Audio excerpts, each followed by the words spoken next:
Jean-Luc Nancy va dire qu'au fond, cette problématique du toucher, il la doit à Jacques Derrida.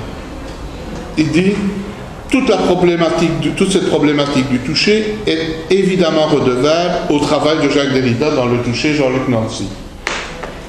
Dans ce livre, dit-il d'ailleurs, l'épisode du Noli Me Tangere, qui est le motif, disons, central du livre de Jean-Luc, l'épisode du Noli Me Tangere est mentionné au bout d'une évocation du rôle du toucher en général dans la légende christique, évocation elle-même inscrite dans un rapport avec la question que j'avais nommée « Déconstruction du christianisme ». Alors, Jean-Luc écrit ceci dans une note. Je dis ça en passant, comme ça, la question des notes qui revient. Et d'ailleurs, j'interromps sa citation, je vais la continuer un petit peu plus tard. J'interromps cette citation pour insister sur cette réinscription par Jean-Luc Nancy de la problématique du toucher dans le cadre plus général de la déconstruction du christianisme. Et il s'agirait là peut-être d'un écart entre Derrida et Nancy. Et cet écart que Nancy va d'ailleurs mettre en évidence d'une certaine façon, puisqu'il va avancer que Noli Me Tangere, le livre qu'il a écrit, vise à réduire une distance, alors distance qu'il va qualifier de sceptique, et dans ce sceptique peut-être on entend la tradition grecque, ou de rabbinique, là on entend la tradition juive. Je poursuis ma citation. Donc, un rapport avec la question que j'avais nommée déconstruction du christianisme, question à laquelle Derrida entend toucher avec une distance sceptique ou rabbinique, que je ne désespère pas de réduire ici quelque peu. C'est presque une scène du marchand de Venise. Vous avez Jean-Luc qui, d'une certaine façon, endosse je vais dire les habits, la figure de Portia, et qui va essayer de convertir cet enfant de cœur juif de surcroît. Alors, j'en viens à, je vais encore dire beaucoup de choses à propos de la réponse de Jean-Luc, mais je vais un petit peu vite parce que nous sommes déjà assez tard. Il y a quelque chose qui, moi, à la fois me séduit et m'effraie chez Jean-Luc. C'est ce que... Derrida parlait de ça en disant, au fond, Jean-Luc Nancy, c'est quelqu'un qui ose reprendre les grands concepts, qui ose parler du sens, de la création, de la liberté, etc. Alors qu'il a dit, moi, face à ça, je fuis. Je m'enfuis, je me sauve, mais Nancy, lui, ose le faire. Et donc, moi, je suis aussi à la fois admiratif et inquiet par rapport à ce geste, mais je trouve qu'il y a chez Nancy ce que j'essaierai de nommer une audace de la formule. Une audace de la formule. Alors, je vais vous donner un exemple d'audace de la formule, c'est quand il dit « Toute notre pensée est de part en part chrétienne ». Voilà le genre de formule de Jean-Luc Nancy qui, moi, me fait peur, m'inquiète et en même temps, d'une certaine façon, me séduit.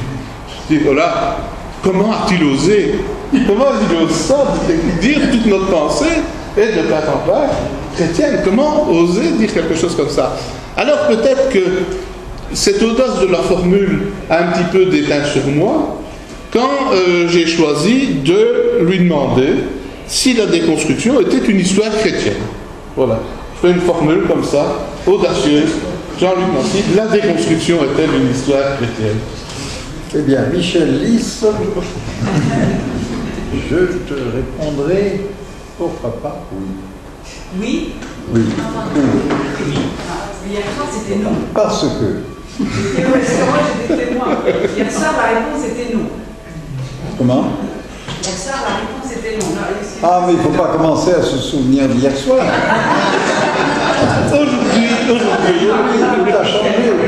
D'abord, hier soir, il était à ma gauche. Non, mais oui, non, mais justement, j'ai hésité avant de répondre oui, j'ai hésité. C'est difficile, il faut penser vite, mais parce que hier soir j'ai dit non, d'accord? J'ai dit non parce que l'enjeu, oui, de la déconstruction, qui très évidemment se rattache à toute l'histoire. Dire de la philosophie, c'est même déjà comme un peu limitatif. Voilà, l'histoire de quoi? Qu'est-ce qu'on va dire? De l'Occident, tout à fait. Bon. Alors, on ne va pas dire c'est seulement chrétien. Mais, comme tout à l'heure, je ne sais plus quand dans la journée, j'ai essayé de le dire, je crois, et la déconstruction du christianisme, ça commence et ça n'en finit pas. Sûrement par ceci que je sais, je n'ai jamais assez déplié, sans assez développé, assez dit, etc. Parce que ça commence et ça continue, je dirais, en grattant, en fouillant l'endroit où le christianisme est sorti. Et cet endroit-là, alors, disons, deux considérations là, cet endroit-là, d'abord, je voudrais creuser, fouiller dedans. D'abord parce qu'il s'offre comme ça, il s'offre au creusement, à la fouille. Qu'est-ce que c'est que ce bazar? Qu'est-ce que c'est parce que cette structure, le christianisme au départ, mélange de certains judaïsmes qui se transforment et qui rencontrent en particulier un juif très instruit de stoïcisme qui s'appelle Paul et qui, d'une certaine façon, oui, voilà, peut-être avec Paul, ça jaillit, hein, non, parce que ça c'est juste avant les évangiles. Bon. Et par exemple, tout à l'heure, à midi, avec Fernando Bello, on parlait, Fernando me disait, m'apprenait même des choses extrêmement intéressantes sur, par exemple, l'authenticité de l'épître aux Philippiens, et enfin, bon, tout ça, on ne peut pas s'enfoncer dans ces détails-là. Je veux dire, la naissance même du christianisme, c'est vraiment un drôle de bazar, hein, extrêmement compliqué. C'est pas comme dans la philosophie où on a des gens dont on a un certain nombre de fragments, etc. Puis à un moment donné, on a Platon. Bon, Platon, son œuvre, son académie, la succession des gens à la tête de l'académie, Aristote, enfin bon, quelque chose de... Le christianisme, c'est beaucoup plus confus. Et en même temps, pendant un certain temps, ces gens-là, les chrétiens, sont appelés des juifs par certains, ils se considèrent eux-mêmes comme des juifs, ils vont encore à la synagogue, bon, ils sont appelés par d'autres des philosophes. Bon, qu'est-ce que c'est que ce magma? Bon. Je fais pari que ce magma, ben oui, comme tous les magmas, peut-être il bout, il flotte et il bout en même temps au-dessus d'un noyau d'incandescence qui est ce qui va finir par faire craquer la croûte et provoquer cette énorme composition de pensée, alors oui, venu du judaïsme, venu de l'hellénisme et venu aussi de Rome. Enfin, et tout ça étant mêlé d'ailleurs au monde, parce que ça c'est quelque chose que j'ai mis là dans ces livres, mais je crois que il ne faut pas oublier que là-dedans, Rome qui est ensuite quand même devenu justement le centre de la chrétienté, pas par hasard, Rome est le premier moment du monde. C'est avec Rome qu'il y a un monde. Et qu'il n'y a plus seulement des territoires, des empires, aussi grands soient-ils, mais qui restent, on pourrait dire, auto-limités. Tous les empires se sont auto-limités, je crois, on peut dire, jusqu'à Rome, qui ne s'auto-limite que pour autant que ça ne marche plus, et que ça commence à se casser sur les bords de l'empire, parce que ça se casse. Bon. Donc là-dedans, voilà, là-dedans, le christianisme, c'est le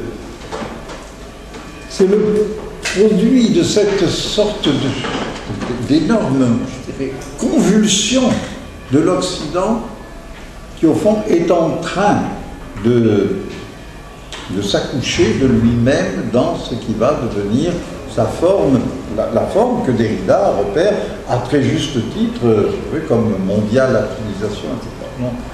Donc, alors, si par christianisme on entend, ce qu'il est aussi naturel d'entendre quand on est un moderne aussi tardif que nous sommes, si on entend une forme à la fois religieuse, institutionnelle et intellectuelle aussi, parmi d'autres, alors la déconstruction n'est pas du tout une affaire chrétienne. Si, en revanche, on part de la préoccupation, mais qui elle-même n'a pu me venir justement que de la déconstruction, que du geste déconstructeur, de la question de qu'est-ce qu'il y a là derrière, hein? Qu'est-ce qui... Alors là, je ferai un geste qui n'est pas derridien, qui est plutôt peut-être qui a été un peu heideggerien. Qu'est-ce qu'il y a d'antérieur au christianisme que le christianisme lui-même cache et se cache à lui-même?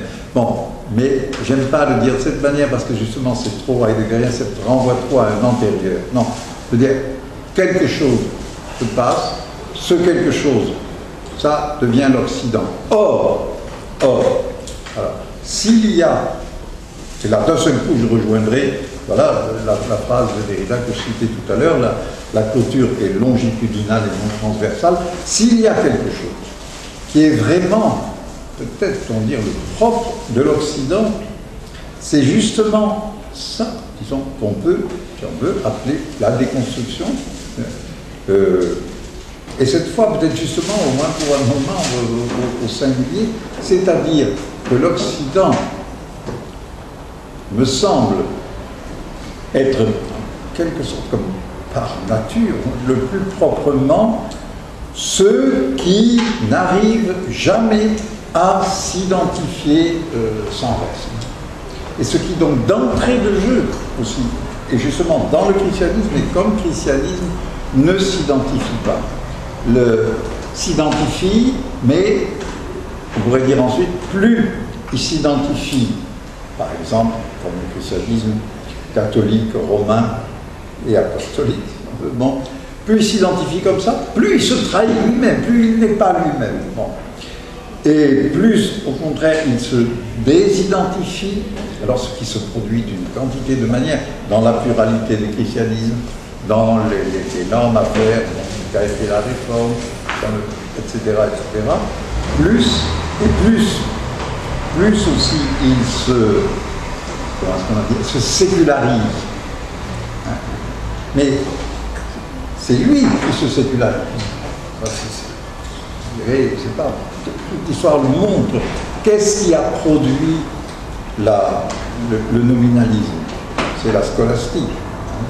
Qu'est-ce qui a produit le jansénisme? C'est la filiation augustinienne. Bon, et on peut continuer comme ça tout le temps. Qu'est-ce qui a produit la démythologisation protestante, manienne en particulier, etc. Bon. C'est le christianisme lui-même.